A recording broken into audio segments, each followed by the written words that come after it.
Mga idol, samahan niyo po akong magluto ng simpleng pakbit lang po. Tara po mga idol, umpisahan na po natin magluto. Isasalang ko na po yung kawali. Tapos hintayin natin mag-init mga idol. Pagkainit nga po pala mga idol lalagyan natin ng mantika. Para makapagandat po tayo mga idol ng ating panggisa. Pag-init po ng mantika mga idol atin naman lagyan ng bawang para maggisa tayo. Ayan na po mga idol, ginisa na po natin yung bawang. Hintayin na po natin mag golden brown. Tsaka isunod na rin po natin yung ating sibuyas. Maya maya konti lang po mga idol huwag po kayong mainip. Kasi ginigisa pa po natin. Ayan na po, ginigisa po natin. Lagay na rin po natin ang ating sibuyas. Ayan na po. Ay, mikos-mikos na rin po natin. Gigisahin po natin. Ayan, mikos-mikos lang po natin ang mikos-mikos mga idol. Pagkatapos yan ng gisahan mga idol ng sibuyas, pag okay na po ilagay naman po natin ang ating pangsahog na konting baboy.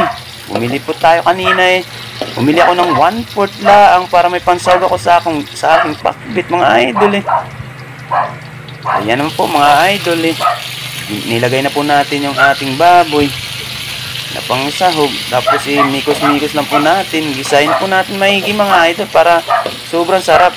Hindi ko na rin po pala pinakita dyan sa inyo mga idol. Nilagyan ko na po ng pansangkap yan para mas malasa po yung ating baboy mga idol. Ayan po mga idol atin na imikos-mikos ng imikos-mikos. Ayan na mga idol. Gisahin po natin ng maigi para maging masarap po yung ating pakbit mamaya. Ayan mga idol, takpan muna natin. At hintayin po natin maya maya. Ayan po mga idol, binuksan natin At saka imikos-mikos ulit. Ayan, minikos-mikos po natin ulit mga idol. Mikos-mikos, mikos-mikos. Mikos-mikos. Ayan mga idol, mikos-mikos lang natin para maging masarap. Ayan, mas maganda kasi mga idol pag nagmamantika na yung baboy. Yung sobrang-sobra sa gisa sarap po yan mga idol.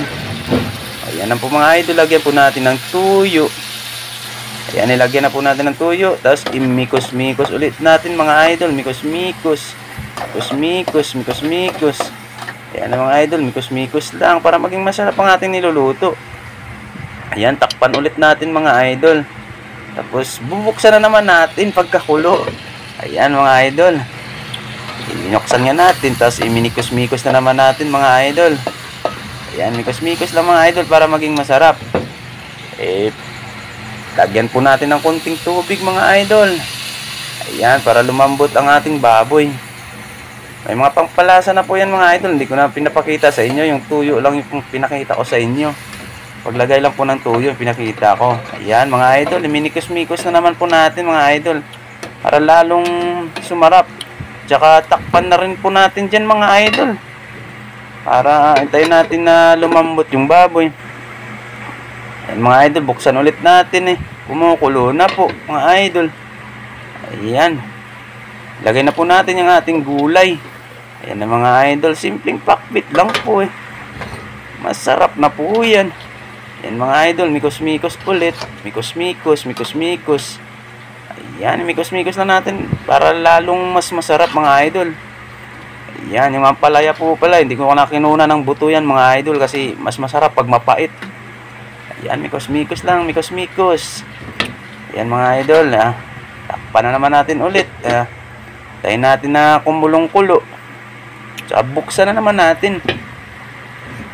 Ayan, mga idol, mikos-mikos natin ulit. Mikos-mikos. Mikos-mikos. Ayan mga idol. Ayan, okay na po mga idol. Tara po, kain po tayo mga idol.